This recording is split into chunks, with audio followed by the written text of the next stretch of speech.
आता आपण फ्रेश होऊन आलो, आता आपला पिण्याचा ब्रेकफास्ट झाला. आता आपण सगळ्यात पहिले आपण व्हिजिट करू ज्याच्यासाठी आपण आलो आहे नागपूरला, ते आपली दीक्षाभूमी. दीक्षाभूमीला जाऊ, व्हिजिट करू, तिकडे दर्शन घेऊ, तिकडे फोटोग्राफी करू, तिकडे 1 ते 1.5 तास आपण थांबू.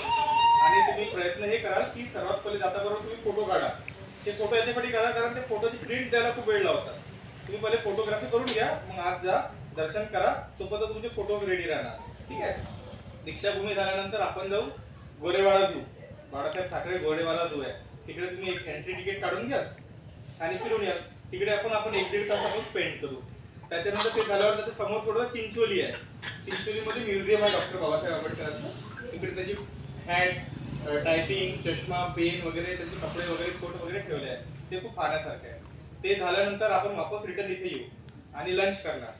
आणि लंच झाल्यानंतर थोडासा परत आपण आपल्या हॉटेलमध्ये जाऊ आणि रेस्ट करू थोडा 1-2 तास. आणि 7-7:30 वाजता मग परत आपण इथे येऊ, डिनर करू. डिनर केल्यानंतर आपण आपला रिटर्न जाऊ आपण आणि मग रेस्ट करू. मग आपण मग उद्यापासून मग दुसरं शेड्यूल सुरू करू आपण. ठीक आहे. आज थोडं तुम्ही आपण लेट झालो तर थोडं फास्ट करा म्हणजे आपला प्रोग्राम बरोबर होणार.